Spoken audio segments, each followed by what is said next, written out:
Today's podcast is going to be on Quentin Tarantino films and how many of his films have impacted film history.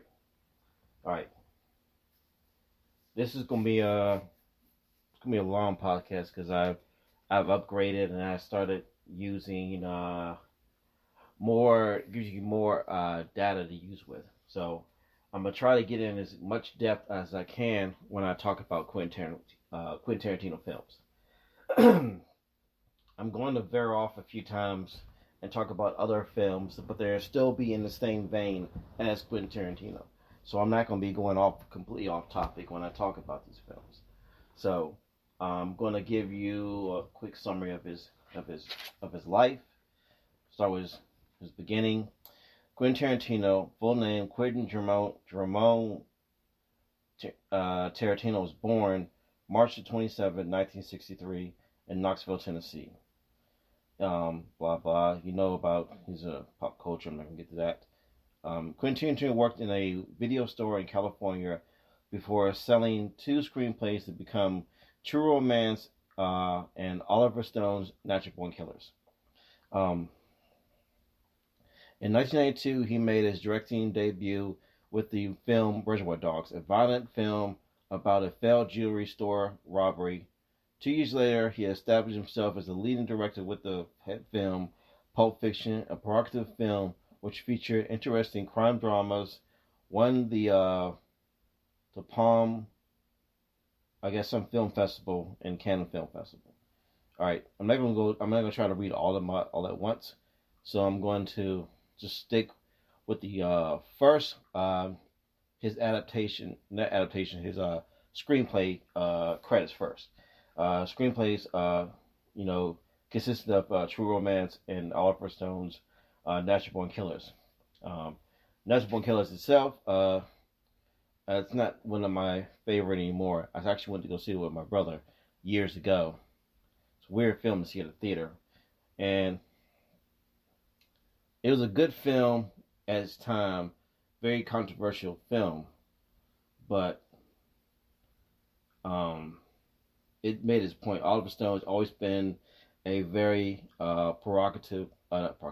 He's been social commentary in his films, the very controversial films he's done over the years.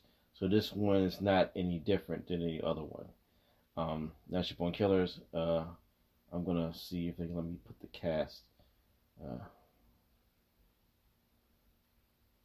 See. I'll put cast on there. Okay, it's not gonna let me do that.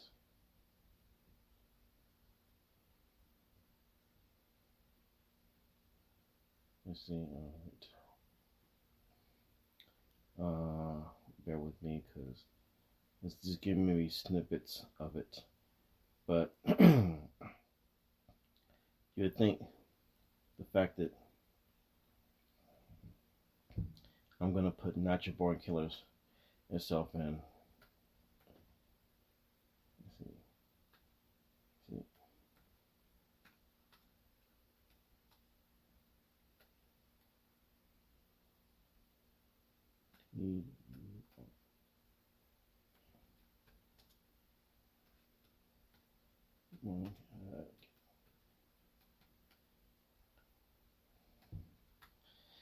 I'm gonna give you a synopsis on this one first, and before I go into True Romance, get this one out the way.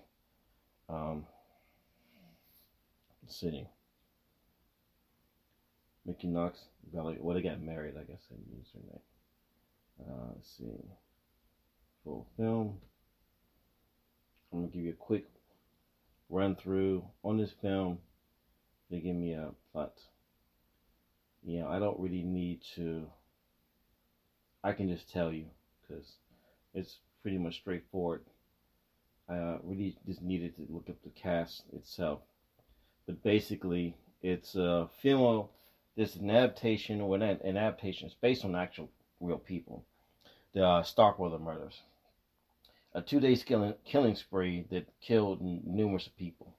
And this film, Woody Harrelson plays Mickey Knox and Juliette Lewis plays Valerie Knox. Basically, Mickey and them were dating. I think he basically was a butcher or something like that. It's weird. It's I won't say a weird film, but it's a film where it's kind of like half sitcom-ish at moments, black and white at moments. It's cartoonish. It's very violent. Don't get me wrong. I'm not even going to like pretend it's not. Um, let's see. But this film has in in the beginning, it kind of starts out as Mickey and Mallory are at a diner, and some guy flirts with him, his girlfriend with I guess his girlfriend's wife, and they start the killing spree then, but then the film it progresses into basically um, uh, Valerie is in an abusive household. Her dad is basically played by the late Rodney Dangerfield, and in this, um, Mickey comes over. And he it looks like he's giving bags of dog food. I don't know what it's supposed to be meat. I don't know. I couldn't tell. It looked like turds or something like that. But he's the butcher that brings the meat, and he falls for them, and then they run off together, and then the Rodney Dangerfield calls the cops, has him sent to jail or I guess juvenile hall, whatever. But there's a scene in the movie where there's a tornado happens, and then he gets set free, and he comes home and he kills the father, and that's when they start their basically 2 day killing spree where they're just going out and just brutally killing everybody, and it's on the news and everything. Um, Robert Downey Jr., who plays the kind of Geraldo Rivera character. Um, I it's really annoying when they show these casts. You would think, okay, Wayne Gale is the character he plays in there, but he's the Geraldo Rivera. It's kind of mirroring Geraldo when he interviewed Charles Manson. But Charles Manson already in jail at the time, but you get the point. Um, their killing spree is just like wide, and at some point in the movie, they go to a a shaman, and he accidentally kills the shaman. And I'm jumping all the place because honestly I don't expect anyone to see the movie. The movie's like 93 or 94. If you catch it on Amazon Prime, warning you, it is a very dark film, and then I'm not spoiling anything for you because if you have seen the film, you know what I'm talking about, and if you haven't seen the film, chances are you're probably not going to see it. And I'm not going to persuade you in a way, but if it was to me, you'd be better off not seeing it. It's not a bad film, but if I don't know how people are squeamish out there, so I don't expect them to watch this film. It's not. It's a film. It does at this point the kind of like how in this country we tend to praise killers. People who are in normal society are considered monsters. So I don't expect anyone to see this, and I want you to get no indication of anything. This is very a harsh movie. It's not a bad film. It's not like a really crappy film. It's just not the film I would like praise to go see. And I'm jumping over the place. I'm trying to get through it. I'm not going to like give you a whole play of the film, but the gist of it. They Mickey, his family is dark and abusive and had to deal with issues of just horror or whatever. They befriend this shaman kind of guy. He tells a story about the frog and the scorpion or turtle, where it's basically telling them how or is it a frog scorpion, or I think it was this one was the a snake that was frozen in the what's the name in the snow, and someone nursed it back to health, and it bit him. He said, "Why'd you do it? Because it's my nature." And the same thing happened to frog and a scorpion or whatever, frog and turtle. It's the same scenario. and basically he was just insinuating the fact that Mickey and them are just pure evil. I see the demon inside you. And when Mickey was asleep, the guy came over and he didn't mean to. He ended up shooting him when he had a nightmare. And then when he went out, there was like, I don't know if it was hallucinations, but they managed to see tons and tons of rattlesnakes. And they got bit and they were being poisonous. And then they went to basically a late night pharmacy looking for poison or whatever. Clearly it's probably hallucination, because if you got bit 9 times, you're not going to make it to any kind of pharmacy or any kind of doctor.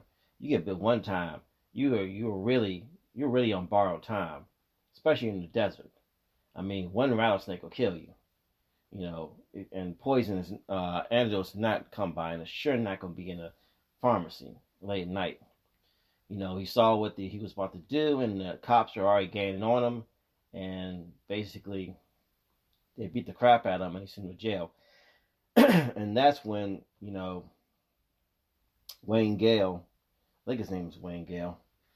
I think I did say that. Hold on a second. Yep, I did. All right, Wayne Gale interviews him. It's gonna be a big sweeps week or whatever.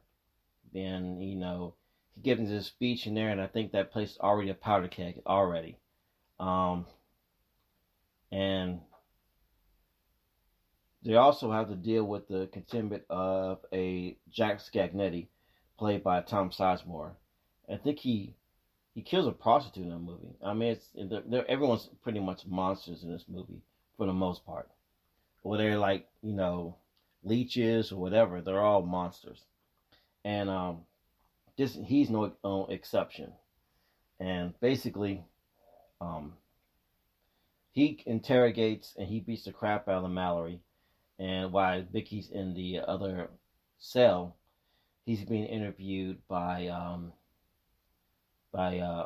Wayne Gale, played by Robert Downey Jr., and he gives his whole speech of, the evil in me and all that kind of stuff. And he basically, there's a powder keg happening in the cell.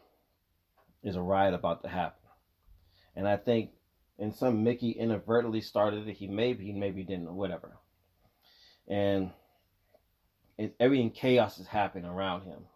And then Mickey, tells a joke, and basically he gets a hold of a gun and he kills everyone in there, and they break free, and they're going through there. And then now even Wayne Gale's part of the whole thing, and he starts shooting people too. He gets into it, and I think I didn't thought about this, and I don't know if it applies. Maybe okay, and in some way it's kind of like not Stockweather, but I forget her name. She was the woman who got kidnapped. It was William Randolph Hearst's Patty Hearst syndrome.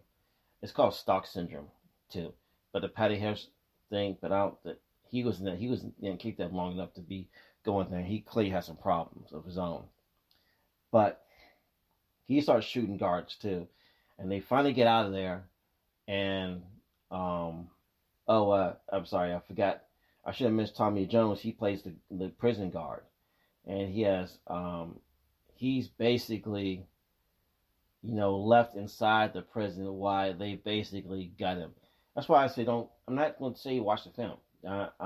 If you want to watch the film, I'm not saying it's a bad film, but I'm not going to advise you to watch it, because if you're squeamish, there's scenes in there, especially and a spoiler, it's not, but it is, the way Tommy Jones basically gets his head ripped off in the movie. They torture him bad. I think he stuck one dude in the oven or something like that, but whatever.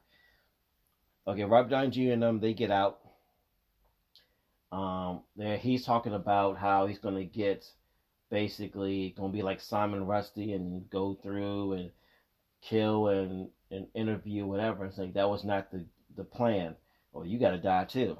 So he said, what about me? Someone tell you had the camera. So basically, he kills him. And that's how the movie ends. And it's all on television, all live.